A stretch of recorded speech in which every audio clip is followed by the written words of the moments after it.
আসসালামু আলাইকুম। শুভ সকাল। শীতের সকালের সবাইকে অনেক অনেক শুভেচ্ছা ও অভিনন্দন। সকাল সকাল আমরা ভর্তা ভাত খাবো।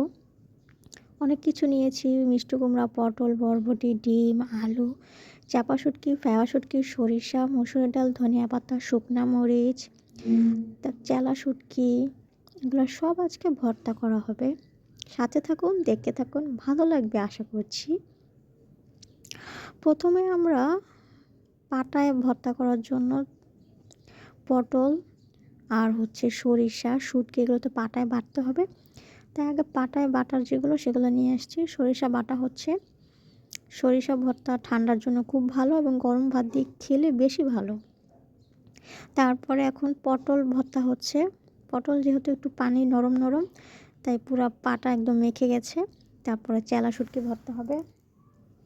চেলা শুটকিটা একটু শুকনো শুকনো হবে, যেহেতু এটা শুকনো শুটকি পানি দেওয়া যাবে না। পেঁয়াজ থেকে যতটুকু পানি বের হয়ে নরম হয় অতটুকু।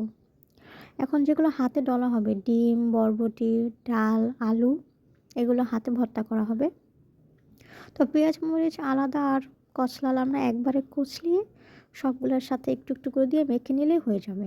তো শুকনো মরিচ প্রথমে কুচলিয়ে কুচি করা পেঁয়াজ, পরিমাণ মতো লবণ, ধনিয়া পাতা দিয়ে একটা কচলানো দিব। ভালো করে কচলানো হয়ে গেলে ডিম, আলু, তারপরে আপনার বরবটি, এগুলো সব ভর্তা করা হবে এক এক করে। তাই প্রথমে আলু ভর্তা করা হচ্ছে।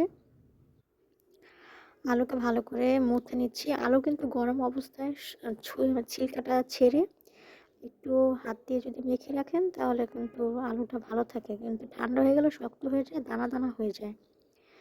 তারপর এখন এই যে পেঁয়াজ মরিচের মিশ্রণটা ছিল সেটা আলুতে দিয়ে দিলাম, সরিষার তেল দিলাম। এখন ডাল ভর্তা করব। সেম প্রসেস, মেখে রেখেছি মশলা রেডি, শুধু মিক্স করব। ডাল আর আলু ভর্তা রেডি। এখন ডিম ভর্তা করব। আপনারা হয়তো বলতে পারেন এত ভর্তা, আসলে কি এখানে প্রায় 20 থেকে 25 জনের খাবার। এখন বরবটি ভর্তা করব। বরবটিটাকে লবণ দিয়ে একটু সেদ্ধ করে নেওয়া হয়েছে। বরবটির সাথে যদি একটু মাছ দেন তাহলে আরও একটু মজা লাগবে। তো আজকে আমরা মাছ টাছ কিছু ইউজ করলাম না, পাটায় বেটে মাছ দিয়ে করলে বরবটি ভর্তা মজা হয়। ভর্তাগুলো দেখে আমি ভয়েস ওভার করতে পারছি না, আমার মুখে বারবার পানি চলে আসছে। কালিজিরা সবসময় রেডি করা, ব্লেন্ডার করা বাসায় থাকে।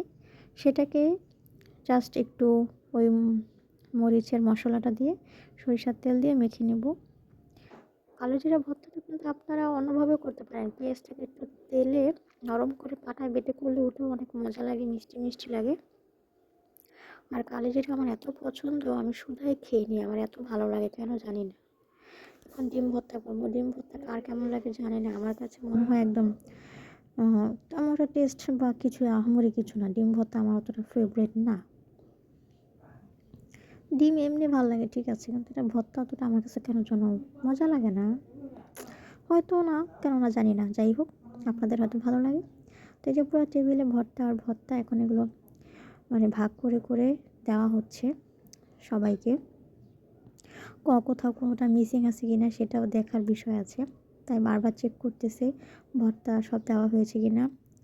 3, 3, 6, 7, 8 রকমের ভর্তা, 9 রকমের ভর্তা শুটকি সহ সব গুনে গুনে তারপর দিচ্ছি। আসলে এই ধরনের বিশাল কাজগুলো ম্যানেজমেন্ট করাটা খুবই কঠিন, খুব দায়িত্ব সহকারে করতে হয় যেন কারো কিছু কম না পারে। কারণ 10 রকমের ভর্তা আছে, 3, 3, 6, 7, 8, 9 রকমের আছে। আচ্ছা যাই হোক, কেমন লাগলো ভিডিওটি? ভিডিওটি ভালো লাগলে অবশ্যই শেয়ার করে পাশে থাকবেন। Thank you for watching my video.